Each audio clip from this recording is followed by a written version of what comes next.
मेरे साथ जम्मू कश्मीर के डीजीपी जुड़ रहे हैं, दिलबाग सिंह जी जुड़ रहे हैं। दिलबाग सिंह जी को मैं इंट्रोड्यूस करना चाहता हूं और मैं दिलबाग जी के पास आना चाहता हूं। दिलबाग सिंह जी मेरे साथ आप जुड़ रहे हैं, बहुत बहुत धन्यवाद। इंडिया न्यूज ITV नेटवर्क के मंच पर आप जुड़ रहे हैं और यहाँ पे सबसे पहले देश की बात हो रही है। लाल चौक पर हर तरफ तिरंगा है। आर्टिकल 370 हटने के 3 साल कंप्लीट हो चुके हैं, कैसे देखते हैं आप दिलबाग जी इसको? लॉ एंड ऑर्डर की सूरत हाल है, इसमें बहुत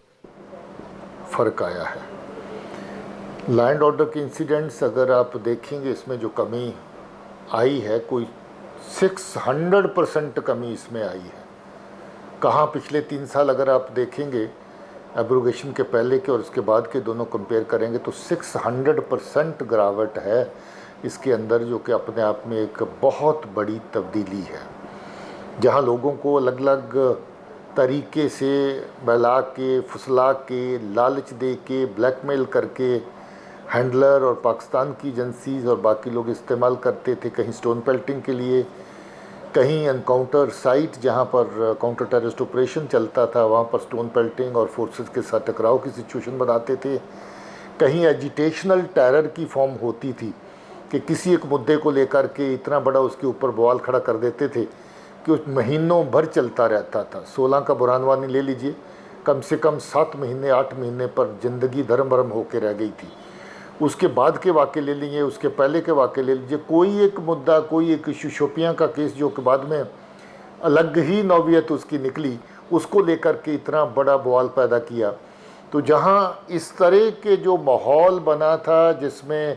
लोगों को किसी न किस तरीके से अपनी नॉर्मल ज़िंदगी से दूर रख के अमन और कानून की जो सूरत हाल है उसके साथ टकराव की स्थिति में रख करके किसी न किस तरीके से जम्मू कश्मीर के हालात जो हैं उनको ख़राब ही रखा जाए, उसमें टोटल बदलाव आया है। आज लोग इस हद तक कोऑपरेट करते हैं, ताउन देते हैं कि कहीं कोई बंद काल दिखने को नहीं मिलती है, कहीं आपको कहीं इस तरह का माहौल नहीं कि गली कूचे में जहाँ फ्राइडे की नमाज के बाद एक जी रूटीन बन गई थी कि बाहर निकलेंगे और नौजवान बच्चे इधर उधर पत्थर मारेंगे, ये करेंगे, आज वो चीज़ नहीं है। जी चलते जो सिक्योरिटी फोर्सेस के ऑपरेशन है, लॉ एंड ऑर्डर को हैंडल करने का तरीका, उसमें दुनिया भर का बदलाव आया है। दिलबाग जी, एक किलिंग लॉ एंड ऑर्डर के दौरान पुलिस या सिक्योरिटी फोर्सेस के एक्शन में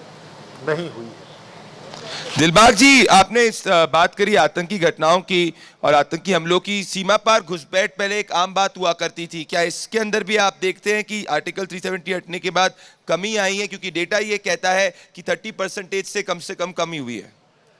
बहुत बड़ी तादाद में, ख़ासतौर पे पाकिस्तान के ओरिजिन के, पाकिस्तान के रहने वाले, वहाँ के जो दहशतगर्द थे उनको सरहद पार से भेजा जाता था। ख़ासतौर पे लश्कर तौबा और जैश मोहम्मद के जो टॉप कमांडर या उनके जो मेन काडर्स हैं वो फॉरेनर होते थे, पाकिस्तानी होते थे। उसमें बहुत कमी आई है क्योंकि हमारी जो बॉर्डर की ग्रिड है पहले के मुकाबले में काफ़ी मजबूत की गई है और जो सपोर्ट सिस्टम है बॉर्डर की ग्रिड को और आगे एडिशनल सिक्योरिटी लेयर्स देने का, उसको भी मजबूत किया गया है।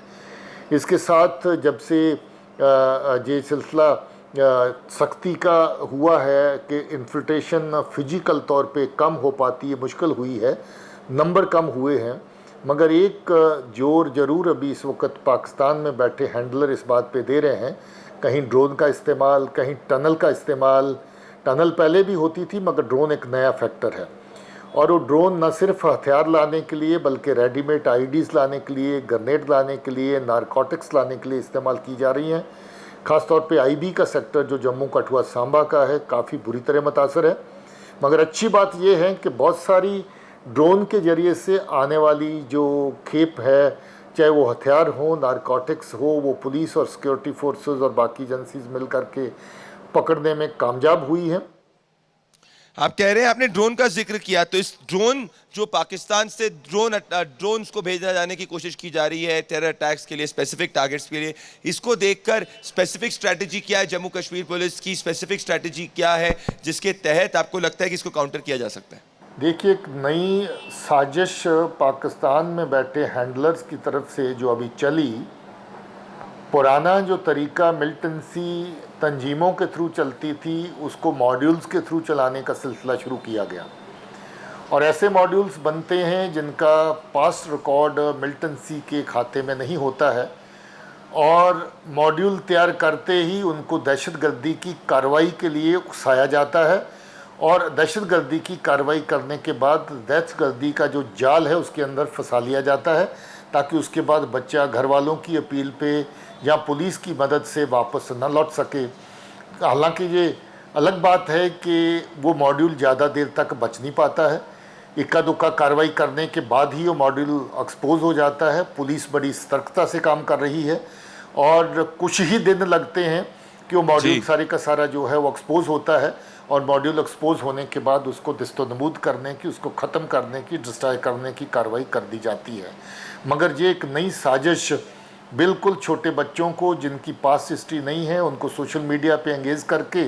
उनको इस तरह की कार्रवाइयों के लिए पहले रेडिकलाइज करते हैं, फिर धीरे धीरे वेपन हथियार उठाने के लिए उनको प्रेरित करते हैं, उनको उस खित्ते में ले जाते हैं, और जिस वक्त हथियार या ग्रेनेड उनको देते हैं उसके बाद हथियार और ग्रेनेड को इस्तेमाल करने के लिए टारगेट सेलेक्ट करके देते हैं और उसके ऊपर एग्जीक्यूशन करवाते हैं। तो ये एक ऐसा जाल है जिसमें बच्चा फंसता है और उसके बाद कार्रवाई करते ही एक आम आदमी से दहशतगर्द की लाइन में शामिल हो जाता है। सो ऐसे मॉड्यूल जो नए चलाए जा रहे हैं उसके ऊपर पुलिस बड़ी सख्ती से काम कर रही है। मैं समझता हूँ कि इस साल में रिकॉर्ड कार्रवाई हुई है इस तरह के मॉड्यूल्स को एक्सपोज करने के लिए, पकड़ने के लिए, उनको बर्बाद करने के लिए, और उनके पास जो हथियार पहुँचाए जाने थे उनको पहुँचने से पहले पकड़ने की कार्रवाई भी जो पुलिस ने बड़ी हद तक करी है। दिलबाग जी, आपने टारगेटेड किलिंग की बात की, तो ये टारगेटेड किलिंग को रोकने के लिए क्या आप जो तमाम बाकी एंटी टेरर ऑपरेशंस करते हैं उससे विरुद्ध सोचते हैं, उसके विपरीत सोचते हैं? क्योंकि टारगेटेड किलिंग को रोकना काफ़ी चैलेंजिंग है, जैसा आपने जिक्र किया, क्योंकि इसमें युवाओं को चुना जाता है आतंकी संगठनों द्वारा। टारगेटेड किलिंग का अगर आप सिलसिला देखें तो इसके बारे में कोई शक नहीं है कि कुछ एक टारगेटेड किलिंग हुई, और जो टारगेटेड किलिंग हुई उसमें सिविलियन भी है, उसमें सिक्योरिटी फोर्स भी है, पुलिस के लोग भी हैं, और ऐसा नहीं कि कोई बहुत बड़ी बढ़ोतरी होगी उस फिगर में। उसका प्रचार बहुत हुआ, मगर ऐसा नहीं कि फिगर में ओवरऑल को एब्सोल्यूट फिगर में को बहुत बड़ी कोई इंसिडेंट को बहुत ज़्यादा नहीं है। बट ठीक है, एक भी जान जाती है तो हमारे लिए वो कॉज है कंसर्न का, मगर बहुत बड़ी तादाद में ऐसा कुछ हुआ है ऐसा नहीं है। और अगर ऐसी कोई चीज़ हुई भी है तो पब्लिक ने भी डट करके उसका विरोध किया है, और अभी तक जितने भी लोग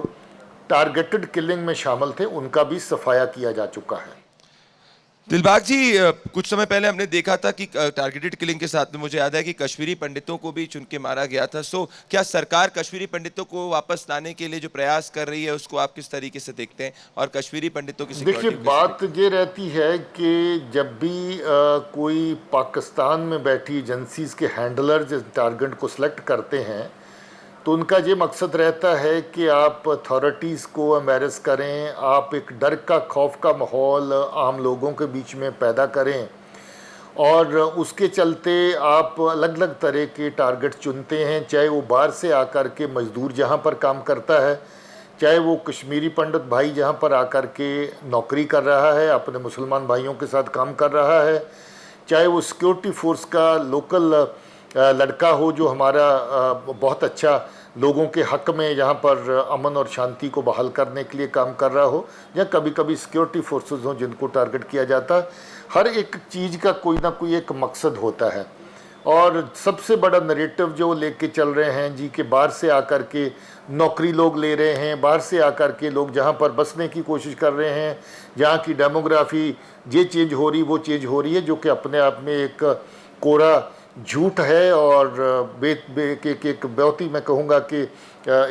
एक सोची समझी साजिश है जिसके तहत लोगों को उकसाया जाए, लोगों को ये बताया जाए कि उनसे पता नहीं क्या छिन गया, क्या ले लिया, क्या नहीं है। कश्मीरी पंडित जहाँ का रहने वाला है, जम्मू कश्मीर का रहने वाला है, उसने जहाँ से क्या लेना हो, तो खुद जहाँ का मालिक है, खुद जहाँ का रहने वाला है, उसके जहाँ आने से कौन सी डेमोग्राफी चेंज होती है। नॉन लोकल मजदूर आके जहाँ पर मजदूरी करता है, बाग बगीचे में काम करता है, ईंट के भट्टे पे काम करता है, उसके जहाँ आके बेचारे के रहने से कौन सी डेमोग्राफी चेंज होती है। तो ये एक ऐसा बकवासनामा है जो बिल्कुल मोटिवेटेड है, जो दुनिया को गुमराह करने के लिए, लोगों को गुमराह करने के लिए है। आप कह रहे हैं गुमराह करने के लिए है दिलबाग सिंह जी। मैं आपसे ये भी इस साथ में जानना चाहता हूं, क्योंकि आपने कहा कि ये पूरी तरीके से गुमराह करने, मुझे याद आता है, देखिए, मैं समझता हूं कि ये नौजवानों की जिंदगियों को बदलने वाला एक काम है जी। मतलब वो नौजवान जो सुबह निकलता है घर से और इस ताक में है कि कोई पढ़े, कोई काम करे, माँ बाप को भी यही उम्मीदें हैं उनसे, उनको ऐसे जाल में फंसाते थे कि भाई आज के ये करना है, कल के ये करना है, जहाँ बंद काल का कैलेंडर रहेगा, जहाँ पर आप सिक्योरिटी फोर्सेस के ऊपर पत्थर मारेंगे, जहाँ पर इनकाउंटर हो गया तो झूठी वो बना करके ऑडियो रिकॉर्डिंग करके भेजी जाती थी कि जल्दी से अपने मुजाहिद भाइयों को छुड़वाओ। आज नौजवान इस बात को समझ गया है कि जो गलत रास्ते पे है वो गलत रास्ते पे चलने वाला है। गलत रास्ते पे चलते हुए उसका नुकसान भी हो सकता है, मगर गलत रास्ते पे चलने वाले का साथ दे के अपनी ज़िंदगी को ख़राब करना या किसी के बहकावे में आकर के अपनी ज़िंदगी को ख़राब करना अक्लमंदी की बात नहीं है। तो मैं नौजवान को इसके लिए मुबारकबाद देता हूँ, शाबाशी देता हूँ कि नौजवान अब ये बात समझने लगा है कि अपनी ज़िंदगियों को बर्बाद करना दूसरे के उकसाने पर किसी और का मकसद पूरा करने के लिए अक्लमंदी की बात नहीं है। बिल्कुल, तभी 30% कम पत्थरबाजी के इंसिडेंट्स हुए। मेरा आखिरी सवाल, चुनाव आने वाले हैं, जम्मू कश्मीर पुलिस क्या पूरी तरीके से तैयार है? क्योंकि हर राजनीतिक दल कह रहा है कि अब चुनाव होने चाहिए, डिलिमिटेशन भी ऑलरेडी कंप्लीट हो चुका है और चुनावों की तारीख भी अनाउंस की जा सकती है। दिलबाग जी,